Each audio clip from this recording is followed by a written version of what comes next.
Hi, this is Tanya Becker, and I'm your host for today's episode of PartsVu Xchange Talks Boating. If you haven't already, please subscribe to PartsVu Xchange Talks Boating wherever you get your podcasts.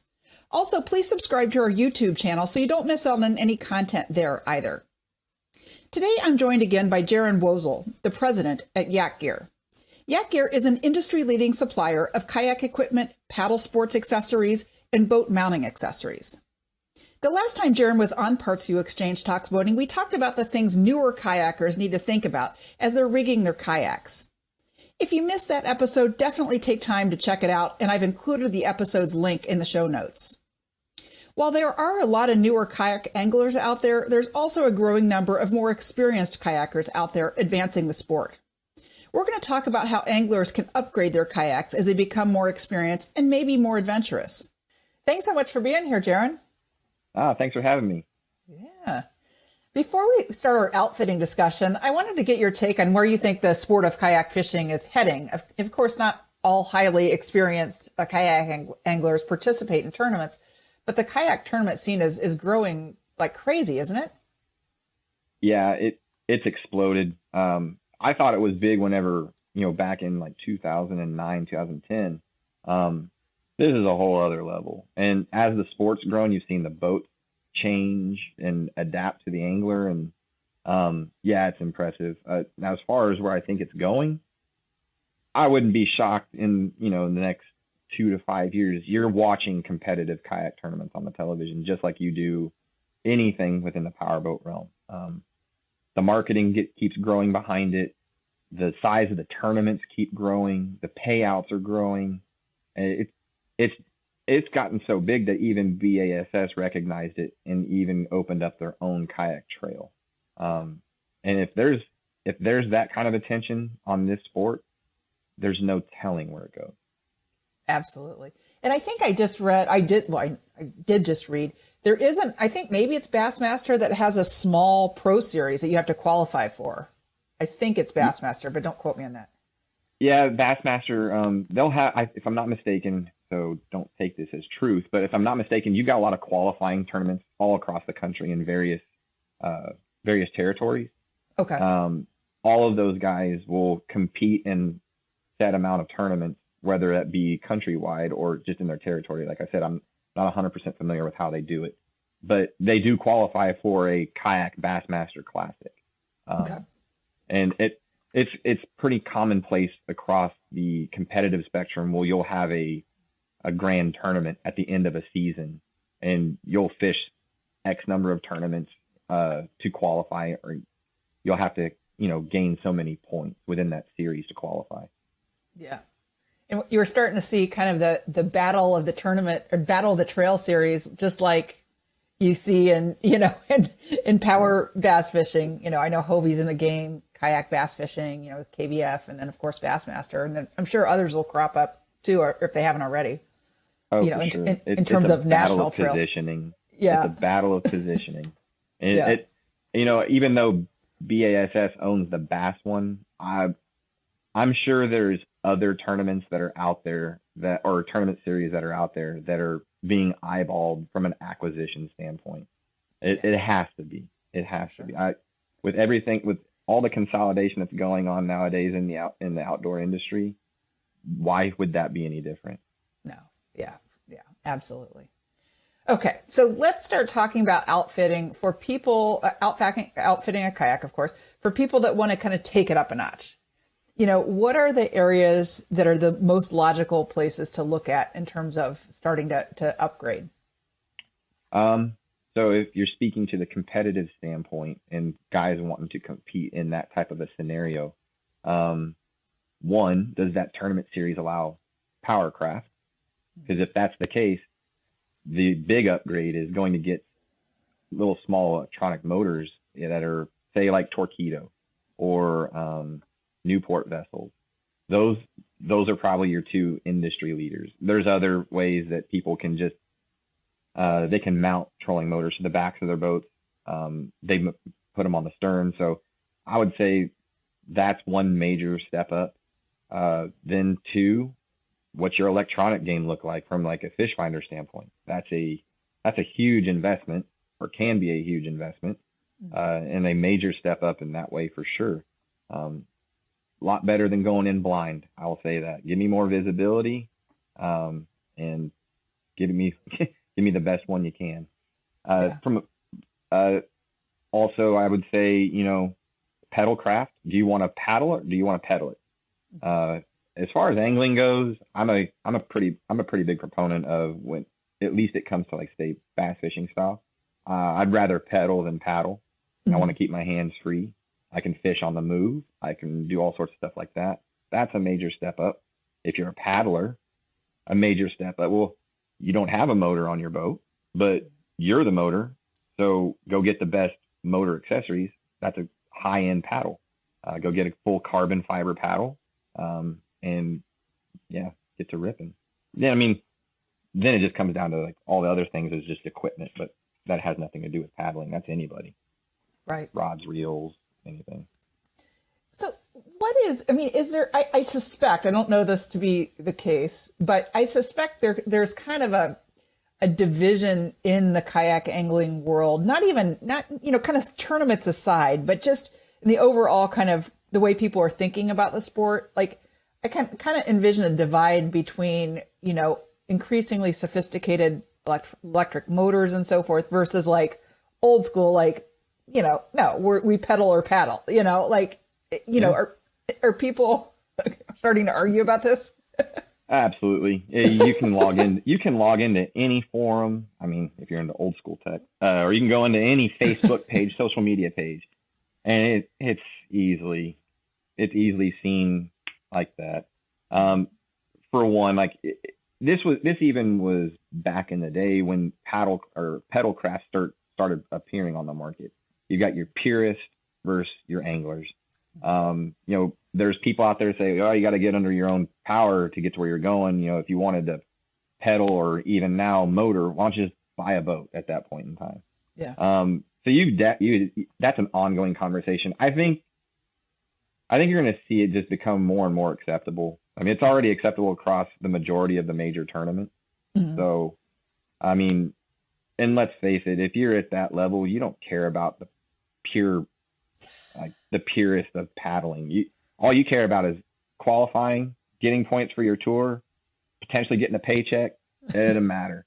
Like, I'm on a kayak boat because it costs a lot less money than a power boat, and I'm able to go and do the exact same thing I love to do. Yeah. I can still compete at that level.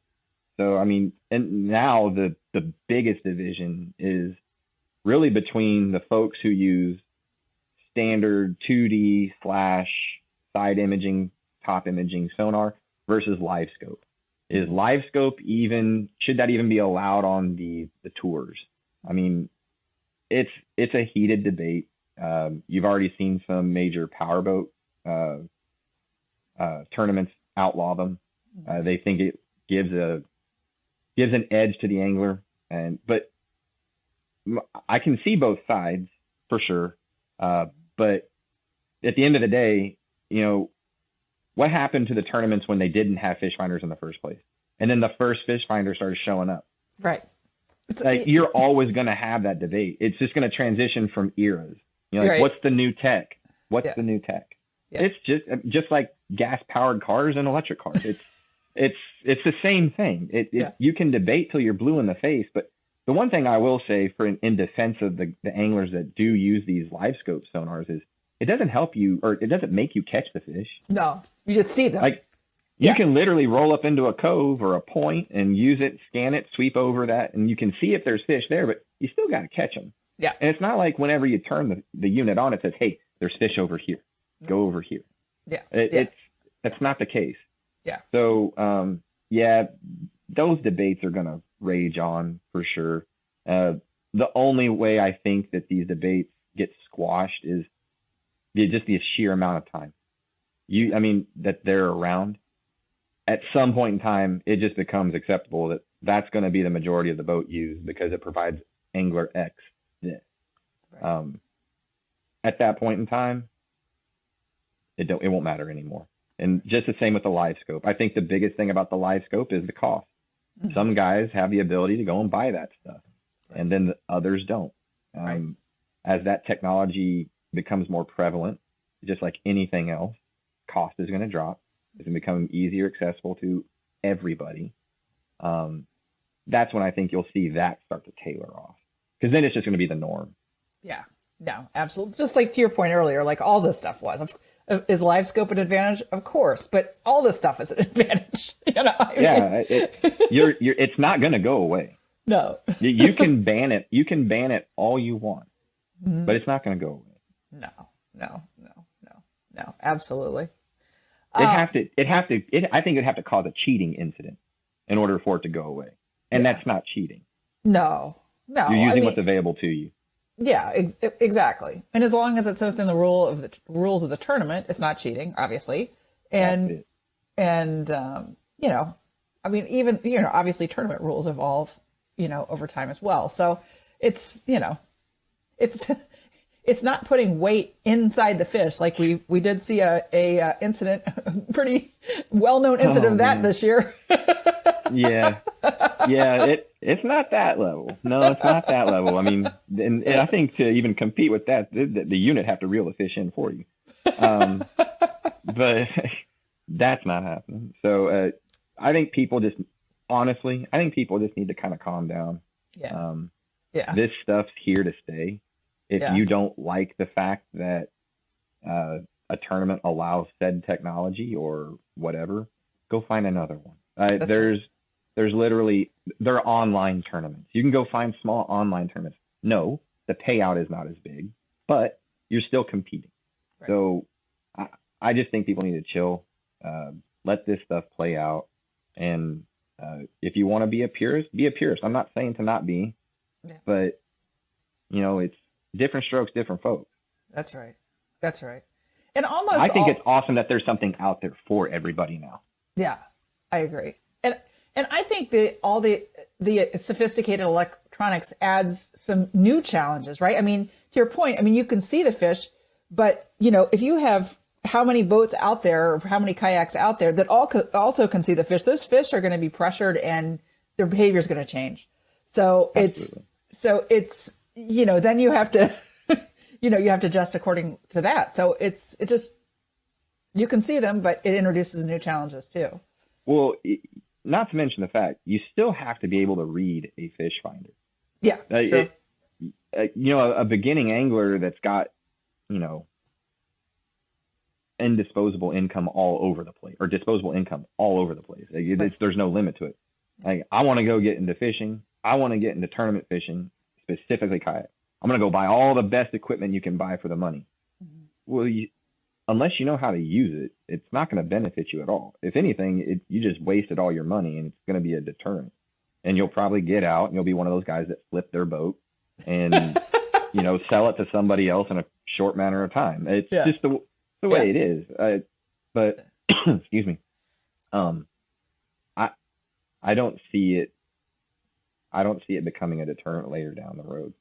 Right. It'll just be one thing, and then we'll have the next thing to gripe about. Because that's the beauty about technology. It's always changing. And the human condition is always complaining. That is, we are predisposed to it. Absolutely. Right. I say let it go. Let it run its course, because you don't know what can happen down the road. There could be a seismic shift in the industry, and say a tournament the likes of MLS comes out and said, you know what? No, we're not going to allow this anymore. These guys are already too good anyways. Yeah. So I don't know. And more than likely that ain't going to happen. But yeah, just let it go. Yeah. Let it go. And if you don't want to fish it, don't fish it. If you want to fish it, fish it. That's right. I say if you're competing against the top guys like that and are using that equipment, but you don't believe in it, and you go out there and you stomp them, what does that say about you? You're just even that much better, even. So, yeah. So the other thing that people upgrade, as they go along, is this tackle organization systems, I believe, right? Upgrading from that kind of traditional crate-like structure to the next phases. What are some options there? Well, that's an interesting topic, in the fact that outside of milk crate or milk crate-like accessories, there hasn't been a huge innovation in that market realm. I think there's a lot of opportunity there, but at the same point in time, don't reinvent the wheel. Right. The way you upgrade those things is, well, nowadays, a friend of mine's done this. He has a very large tank wall in his kayak, and he can actually stack two of them, and one of them is purpose built to hold batteries for charging perspective, and anything along that mention, while the next one closest to him, that's his tackle storage. So maybe an upgrade is not necessarily what you're using, but how many of them are you using? Right. The other nice thing too about kayak design nowadays is those designers are bringing in the fact that maybe we need some internal storage. Like Hobie has, if I'm not mistaken, this could have changed since the last time I've seen a pro angler, but they've had slots in their center hatch that's been built for tackle organization. I know boats now have molded areas on the sides of their gunnels where you can put small tackle boxes there. Under the raised seats, there's trays now. You can even put tackle boxes up under your seat. So I think you potentially will see boats maybe get to a point where that crate behind you isn't needed. I don't know how they would do it, but maybe that's the way that the industry goes. But for the most part, it's still the milk crate and milk crate type devices that they're going to be the most prolific piece out there. There's a brand out there that makes them in multiple sizes, so you can buy various sizes to accomplish whatever you're looking for. But that is one area that you could definitely see probably different manufacturers, Planos or Flambos. They could get in that arena and make something a little bit more complex, introduce new feature set. But I think just because of the way kayaks are built, you're not going to see too much innovation within that realm. It's going to cap pretty easily. Yeah. It kind of needs to be in that kind of squarish kind of box area, Right. To fit right. Well, I mean, another thing to look at too is like, I've fished offshore style tournaments in Florida. The name of the game there is live bait. Oh, so yes. when you've got something behind you that's got a recirculating pump, it's functioning off of scupper holes. Hobie makes something like that. Well, now you've just taken away all that space behind you, and it doesn't really have any tackle storage solutions built into it. They have rod holders, but now you've got to rely on something else in your boat of where you're putting your tackle. And that's why I think you're seeing molded in partitions within boats to help hold it. You've got trays under your seat. There's different solutions being generated by the kayak manufacturers. Yeah. I didn't even think about the live bait issue. That's, that's, yes. So, it's interesting. You mentioned something you mentioned triggered a thought. I mean, all these electronics, you're going to have to upgrade the batteries, and that's your friend. Yeah. I mean, these electronics are power hogs. And you don't even have the engine necessarily of a power boat to help fuel them. So, you're going to have to upgrade, battery approaches, how things are wired and so forth. Right. Yeah.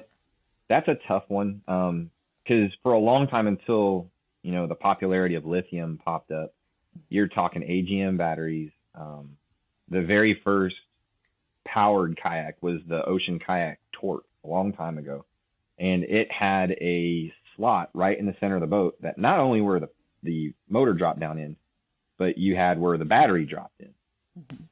Okay. The motor didn't drop in the center. The motor dropped in the tank well. But you still have to get a powerful enough battery that's going to last you throughout the day. And those old car style batteries or marine style batteries, they're just so heavy. I mean, instantly you deplete 100 pounds of capacity on that boat. So now you're limiting who can be in those boats without, going over Coast Guard regulated weight maximums. So that was that problem. But now you've got lithium. Lithium, like these batteries are now potentially up to a third of the weight of what those old batteries used to be, with a higher power, with a more broad power band curve as well, and before it falls off. So now with these guys running 1 to 2 fish finders per craft. They're running a motor to generate all their propulsion. You've got to really get a lot of power in a pretty small area, because every single thing you add to your boat, that's pounds away from how much you can be in the boat without it being, I wouldn't say seaworthy. Yeah. So advent of lithium has been huge. I think you're going to start seeing portable power packs more than you have in the past. That's already been something that's been on the market, but I think it's something that you need to do to help reduce the amount of pull on just say one battery.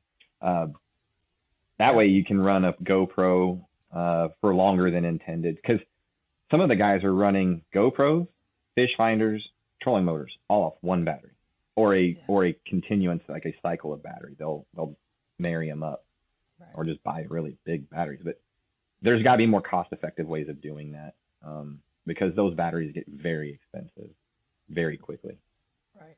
Absolutely. Are there ways to upgrade rod holders and like kind of rod holder configurations as you advance in the sport?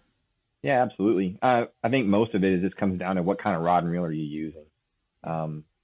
Really, the light-duty rod holders of today, they'll hold spinning or conventional bait casting reels pretty easily. Some even offer the ability to hold a fly rod. Then you have, as you grow, and say you're doing anything from really large catfish fishing on reservoirs to offshore fishing, you're going to have that beefier ones that you can use for trolling purposes. They're a little bit more secure. They got a gimbal that drops down, a locking collar. Absolutely. It's just really going to depend upon, say, what you're aiming for. And then also, do you want that track mounted or do you want it hard mounted? There's a lot of flexibility and customization within that realm. Right. Got it. Well, this makes tons of sense. Can you think of any other areas that really people are commonly upgrading? I would say just if you're a paddler, just your paddle, really. You'd be shocked at how fast a basic paddler would go from, say, a poly-bladed paddle with a carbon fiber / fiberglass hybrid shaft. If they're worth their salt, they're going to go all the way up to the full carbon $500 kayak paddle option, because as far as paddlecraft goes, it's your most important piece of equipment. Yeah, absolutely. So it's really paddles, if you're a paddle powered person, powered person. I like that alliteration. And then electronics, batteries, obviously to thinking about that, to fuel all the electronics. Your tackle organization, you might need more units and so forth. And rod holders and how you have that set up. There's as well as motors, those, there's plenty to spend money on as you move through the sports. Yeah. I think pretty much, every accessory that used to be something that you could buy for a kayak has been upgraded over time, just due to manufacturing processes, creative minds stepping into the industry. And if you really want to get into it, the most upgradable piece of equipment isn't really gear. It's the kayak itself. Yeah, it's the boat. You could start really basic, and work your way up to something super advanced in no time. Yeah. That is probably the number one upgraded piece of equipment, in my opinion. That's kind of an overlooked point, right? I mean, in our little discussion here. Yeah. Well, there's so many different styles of pedal craft, and not saying one is more efficient than the other, but when you sell a boat and go buy another boat, in your eyes, you're doing that because you're upgrading. Yeah, of course. It doesn't matter from an efficiency standpoint. It just comes down to what you feel you're doing. And if you jump from one brand to the next, there's a reason why you did it personally. So you're upgrading to your liking. It's prevalent with paddlecraft. Like, if say you get into to sit on top 12-foot slimmer style boat just for recreational paddling, next thing you know, you find that you love it and you're dipping your toe in the sit inside world. Next thing you know, you're sea kayaking, or you're just touring boat. That's the biggest piece of equipment to look at when you upgrade. Yeah, absolutely. At least my opinion. Plenty to spend money on. Exactly. Exactly. This was another just really super fun conversation. I think people will find it helpful. Thanks so much for being here. No, I enjoy talking about this stuff. It's just something I've done for a really long time. And then being in the industry for so long, you pick up so many little tidbits of information and tips or anything like that from the various customers you speak to. My wife calls it Jeopardy knowledge. But I enjoy talking about it. I enjoy getting new people in the sport. It's what drives us, and hopefully we see them many years down the road stay in the sport. Yeah. Well, if we play kayak fishing Jeopardy, I want you on my team, because I'm not good on the spot. Well, you'll be better than I am. I'll be a distinct liability. So now if you put money in those squares, though, we're good. Good. Well, PartsVu is proud to carry YakGear's full catalog, including associated brands like Railblaza, Blackwater Paddle Company, and Sea Tug. And I encourage our listeners to check out our offerings. I've included a link below in the show notes. I also encourage folks to visit YakGear.com. You can buy YakGear on their site, and there's a number of super helpful how-to videos within the YakGear TV section of their site. You can also find those videos on YouTube. I've linked to their YouTube channel as well as follow them on Facebook and Instagram, and that's linked in the show notes as well. Thanks so much, Jerron. Appreciate it so much. Thank you for having me. Thanks for tuning in to this episode of the PartsVu Xchange Talks Boating podcast. Are you in a dock war with your boating neighbor for the cleanest boat? Check out our marine soaps, polishes, waxes, and more at PartsVu.com. And for free shipping, use the coupon code PVTalksShine, a special perk for our podcast listeners. Follow us on Facebook and Instagram for boating knowledge, to keep in touch with the PartsVu community, and for special sales and promotions. Don't forget to subscribe, rate, and review this podcast, and check out the show notes for the coupon code just mentioned, more information about PartsVu and the products we offer, as well as our boating blog, the PartsVu Exchange. And a big thanks to Mind for performing the original music featured within this podcast.